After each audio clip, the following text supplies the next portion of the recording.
When Ali MacGraw speaks about her marriage to Steve McQueen, there's a weight in her voice that only comes from living through something unforgettable, and not always in the way people imagine. In rare interviews, she's described their connection with one word: chemical, the kind of spark that sweeps you up before you even realize what's happening. But behind McQueen's legendary charisma, Ali sensed something darker, an edge she could never quite escape. Now, at 86, she's finally pulling back the curtain on what really unfolded behind closed doors. The wild early days, the hidden insecurities, and the moments she still wishes they could have faced together sober. And among those memories lie some truly cruel truths she's only just begun to share. Where Ali MacGraw's story truly begins. Ali MacGraw was born on April 1, 1939 in Pound Ridge, New York, into a home shaped by two commercial artists. Her father, Richard, was this elegant, solitary figure with a mysterious brilliance about him. Her mother, Frances, was the steady force holding the family together. Frances worked constantly, disciplined to the core, charitable by nature, but also deeply judgmental, a quality Ali later admitted she picked up herself. Inside their home, Frances ran everything. She handled the chores, the responsibilities, and most importantly, the finances. Her father, after the war ended and his military work designing helicopters came to a close, stopped earning money altogether.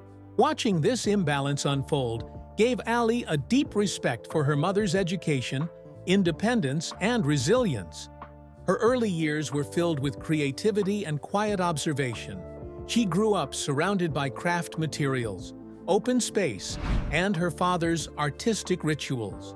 One of her clearest memories is of him in the garden, carefully sketching birds and flowers. He would hold a dandelion in his fingers and show her its delicate details, teaching her how to look closely at the world. Those moments were a gift, her first lessons in seeing beauty with intention. But beneath that artistic calm was an undercurrent of fear.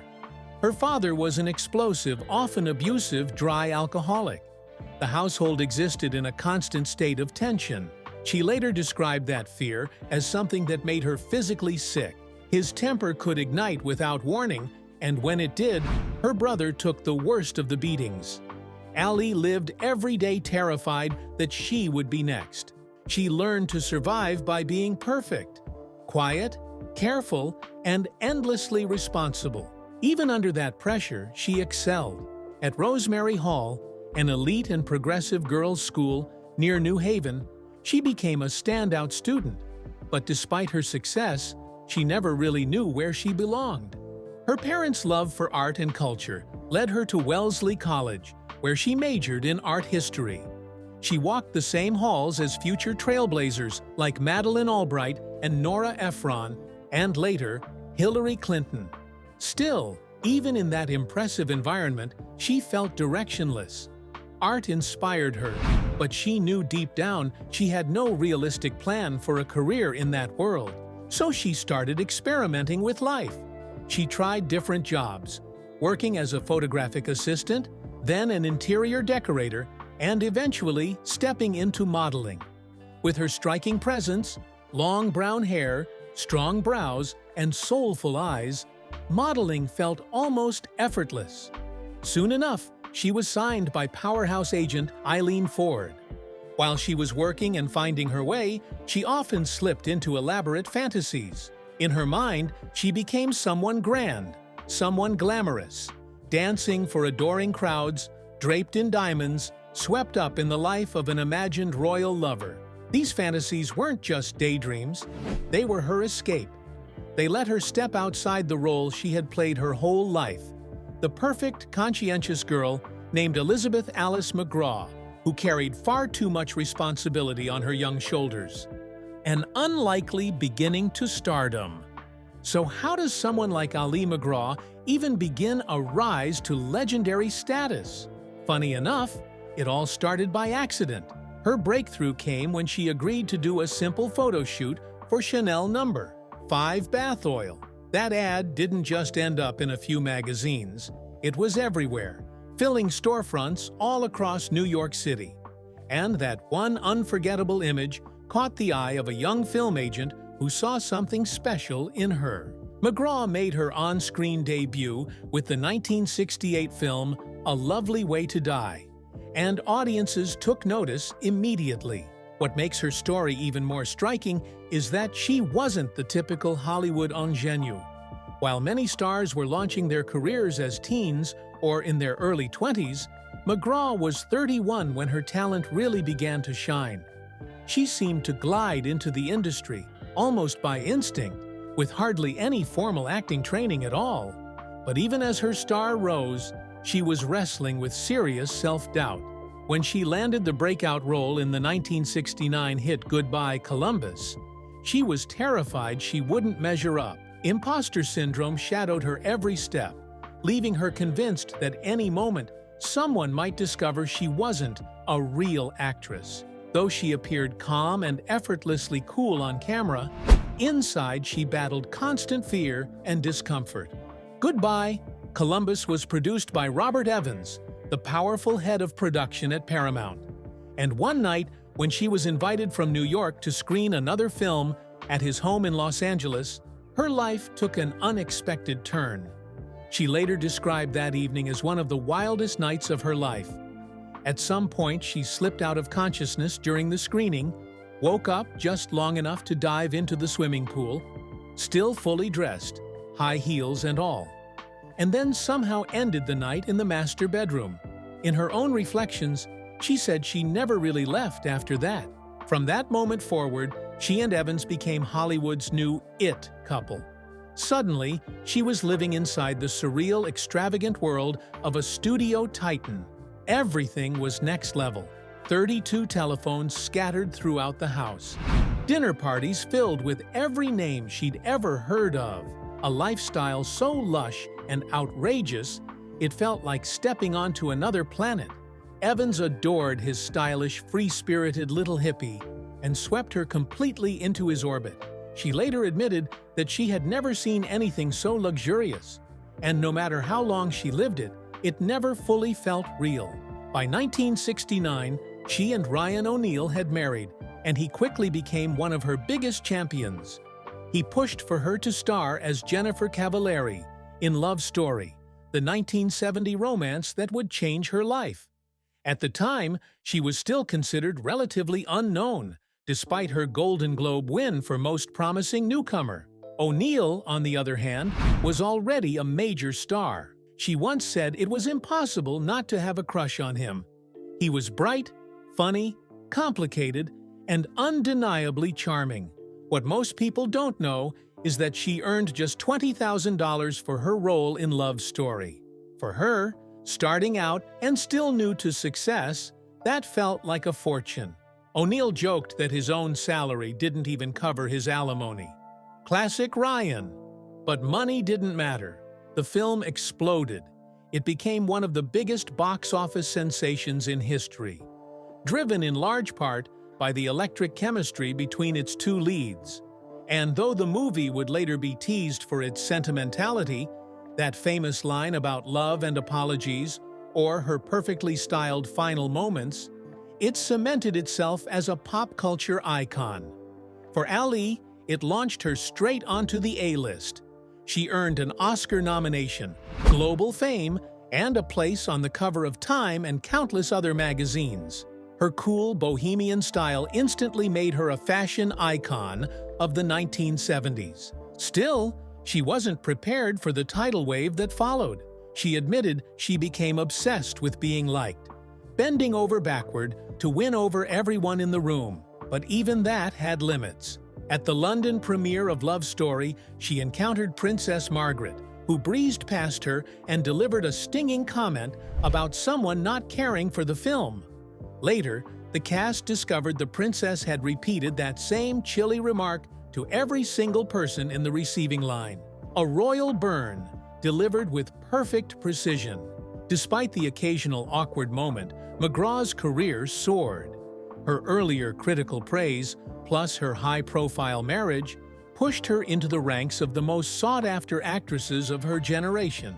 In 1970, she became pregnant, and the following January gave birth to her son, Joshua, a moment she considers her greatest achievement.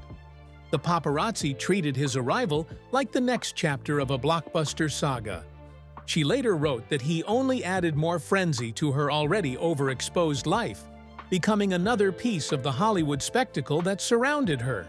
The loss of privacy unnerved her, but she still recognized how lucky she was to rise to fame before the age of smartphones. She pointed out that back in the 1970s, you knew exactly where the paparazzi would be, clustered outside certain hotels or predictable hotspots. If you wanted attention, you knew how to get it. If you didn't, you could avoid it.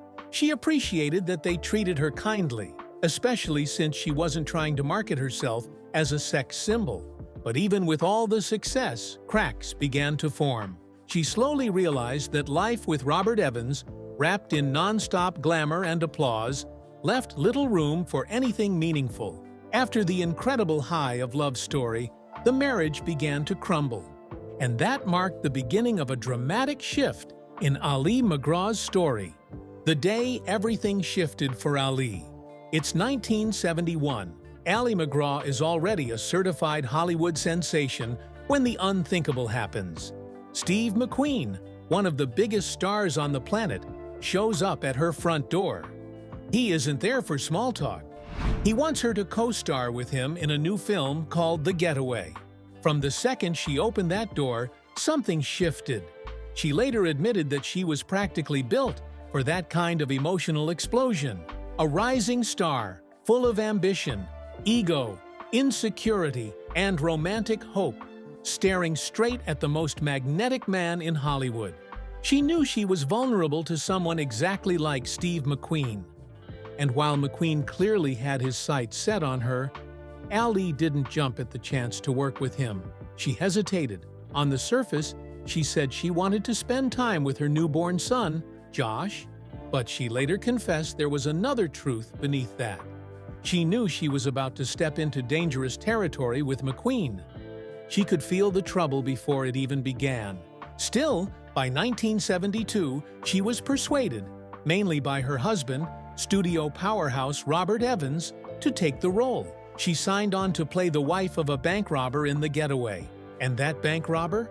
Of course, it was Steve McQueen, who had personally requested the girl from Love Story. Once filming started, her instincts proved dead on. The connection between them sparked almost instantly when they arrived on location in Texas. She later described being completely swept away by him, so deeply that it felt like she could hardly breathe. Their dynamic was cinematic even when the cameras weren't rolling. She was the sharp, stylish New Yorker. He was the rugged, motorcycle-riding rebel. And beneath his tough exterior, she found someone unexpectedly tender. But behind that intoxicating chemistry was chaos.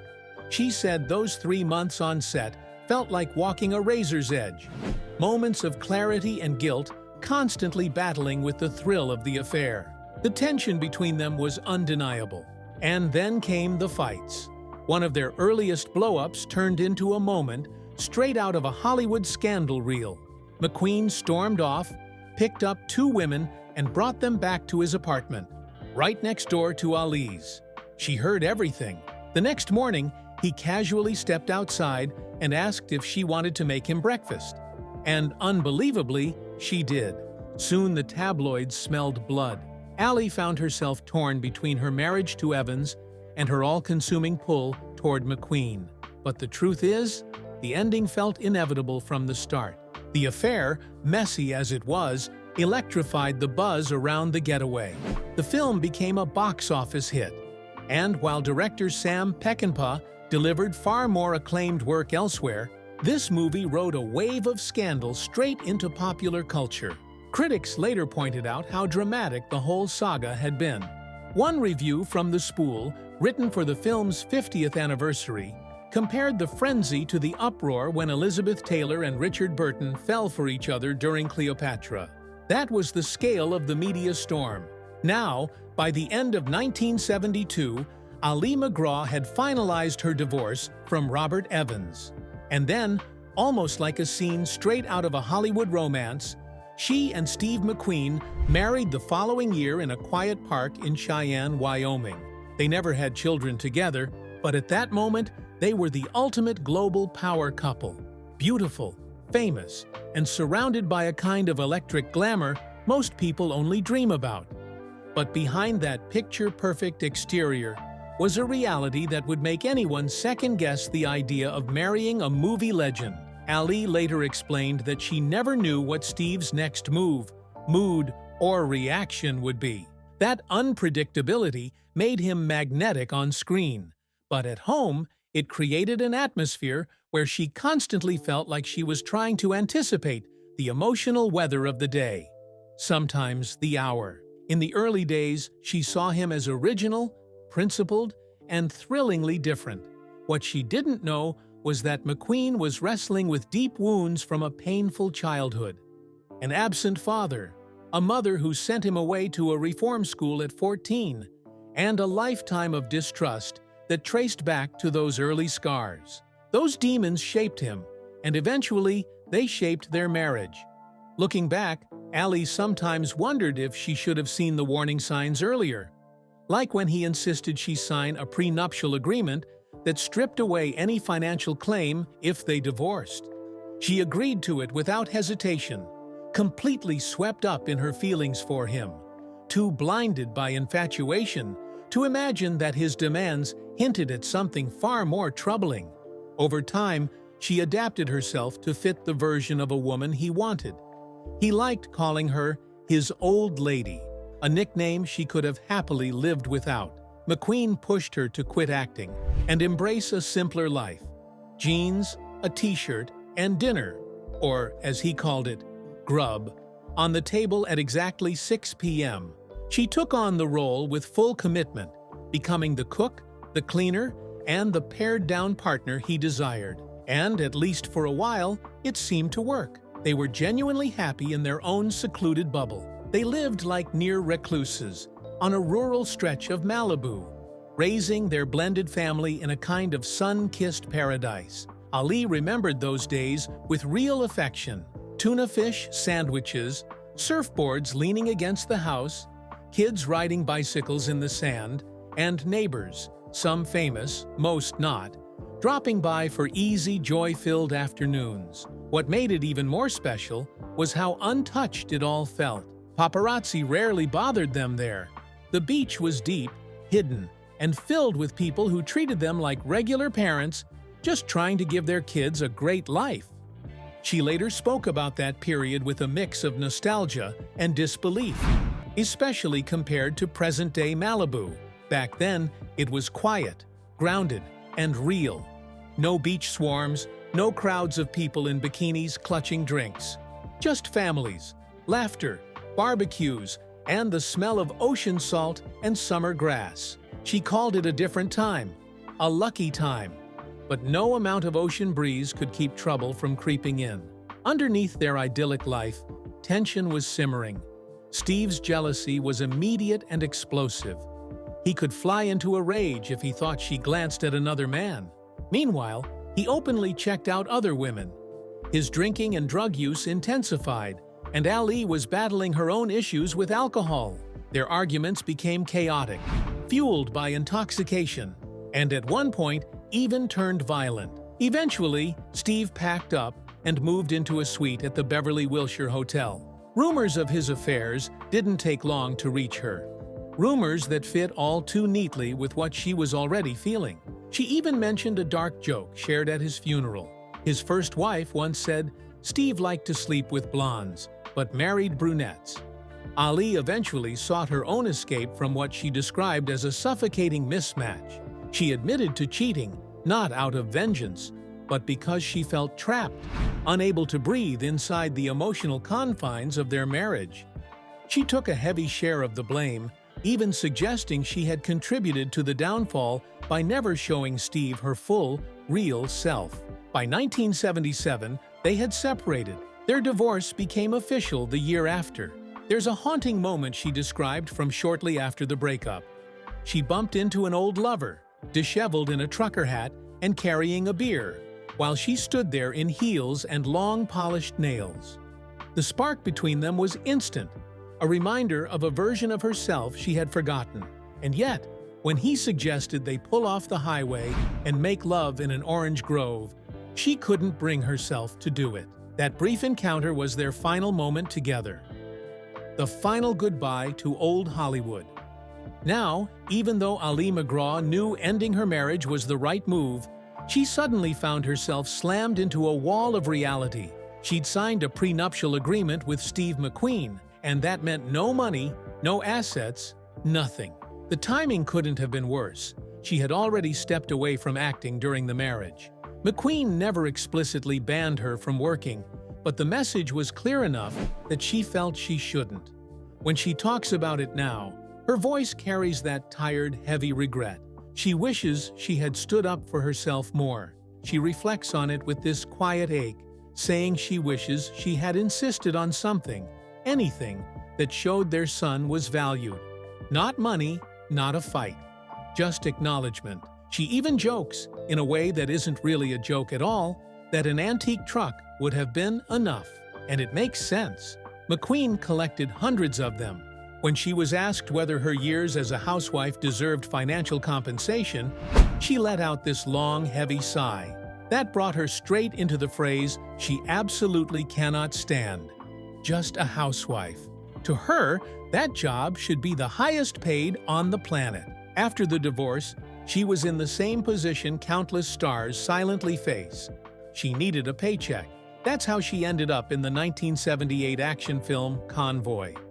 It brought her back together with Kris Kristofferson and reunited her with director Sam Peckinpah, the same man behind The Getaway. The movie itself was based on C.W. McCall's hit song. Kristofferson played Rubber Duck, the renegade trucker leading a massive convoy to push back against a corrupt sheriff, played by Ernest Borgnine. MacGraw stepped in as Melissa, the photographer who joins Rubber Duck after her Jaguar dies on a dusty desert highway. But MacGraw never sugarcoated her feelings about the film. She later admitted she thought the movie was dreadful and that she was dreadful in it. Critics were mixed, but the audience didn't care. They turned it into a box office smash. Her next project, Players, didn't get the same love. Released in 1979, it followed a young tennis pro, Dean Paul Martin, who falls into an affair with an older, wealthy woman played by MacGraw. Produced by her ex-husband Robert Evans, the film got shredded by critics and ignored by audiences. Then came the blow that changed everything. In 1980, Steve McQueen died of cancer. Their relationship had been complicated, messy, and at times painful. But she had loved him, and the loss hit her like a collapse from the inside. Throughout their time together, she lived in constant fear that he would leave her someday. What she never imagined was that he would leave the world so suddenly. She later wrote about the darkness of that period, describing how she craved anything: lovers, attention, chocolate, tequila, work, to keep her from falling into what she called a deep black hole inside her. Still shaken, she pushed herself back toward her career. In 1980, she landed a role in Sidney Lumet's comedy Just Tell Me What You Want, playing Bones Burton, a TV producer who ends her affair with a married business tycoon. Reviews were solid, but the film marked a turning point. It would be her last major movie role for years. After that, she stepped away from Hollywood entirely for a 3-year break. When she finally returned in 1983, it wasn't on the big screen. It was straight into America's living rooms. Her comeback was the massive TV miniseries The Winds of War. She played Natalie Jastrow, the matriarch of a family pulled into the chaos of World War II. The series was a giant hit, racking up over 140 million viewers and 3 Emmy Awards. That same year, she starred opposite George C. Scott in the TV film China Rose, playing an American diplomat who helps a father search for his missing son in China. For all her accomplishments, MacGraw remained notoriously tough on herself, especially when describing her disastrous experience on Dynasty in 1985. She played Lady Ashley, who was famously killed off during the Moldavian massacre. The worst part? She didn't even know her character was being written out until the day they filmed the scene.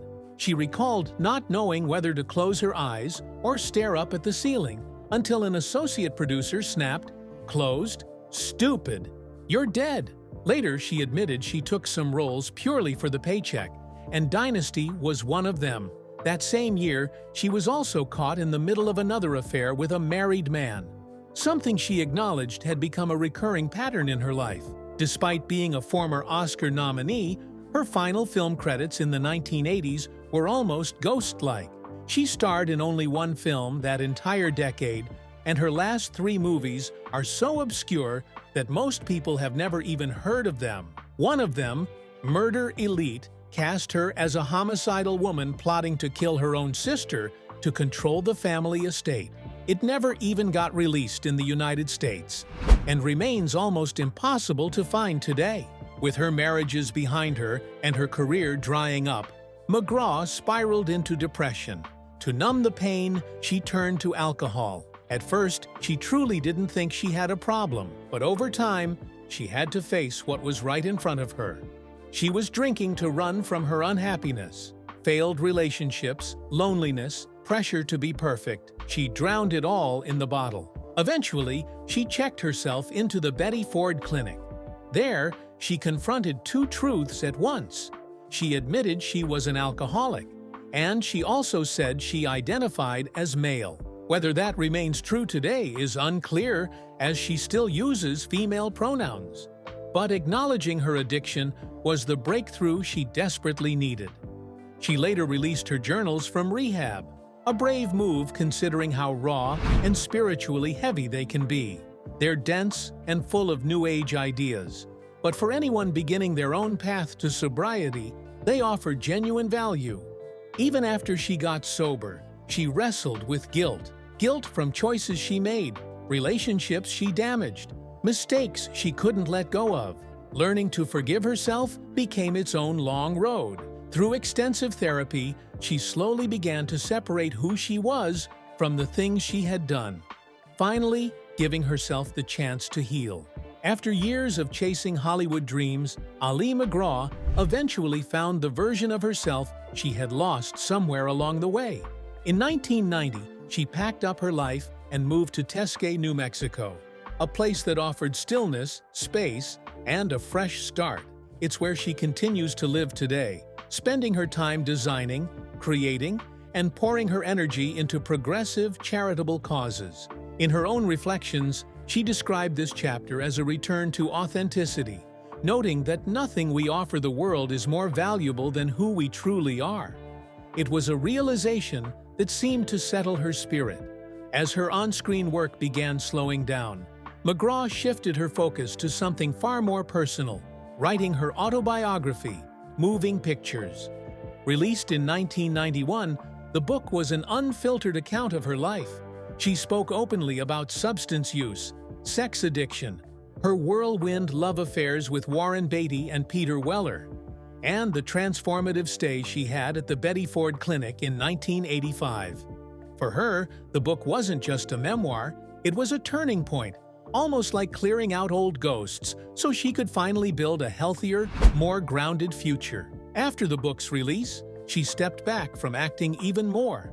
Instead of chasing the next big screen moment, she leaned into quieter, more creative pursuits, choosing a life that didn't revolve around Hollywood's expectations. Then came a jarring moment in 1993. A wildfire tore through her Malibu rental home and left almost nothing behind. Priceless Halston dresses from the 70s, years of photographs, personal journals, all gone in minutes. The devastation was real, but in hindsight, she came to see that fire as a message. A push to cut ties with Los Angeles for good. The city, especially for a woman getting older, could be unforgiving. She later explained the feeling in an interview with Oprah, saying that being an aging female ex-star in Hollywood often meant being judged by nothing more than appearance. Her move to New Mexico came through a simple, almost serendipitous moment. While doing interior decorating work in Santa Fe, A client told her she absolutely had to see a small cottage for sale nearby. She did, and bought it. One of the biggest appeals, she said, was that she didn't know a single person there. The quiet felt like a gift. Days became simple. Reading books, watching videos, and soaking up the kind of peace LA never offered. Over time, she realized that the wildfire hadn't just taken things away, it had pushed her toward an entirely new life. On the career side, MacGraw appeared only occasionally after settling in New Mexico. In 1994, she took a small supporting role in the political thriller Natural Causes, a film about an American woman searching for answers about her mother's death in Bangkok. It bypassed theaters entirely, went straight to video, and has still never had an official disc release. Her final on-screen role came in 1997, when she appeared in Glam, a Hollywood satire written and directed by her son, Josh Evans. She played an entertainment reporter in a story that followed a young man diving headfirst into a world of sex, fame, danger, and excess in Los Angeles. Despite earning positive reviews from Variety and the Los Angeles Times, the film barely made it into theaters. By then, though, Ali MacGraw had already shifted her life towards something different, something quieter, more grounded, and far truer to who she had always been searching to become.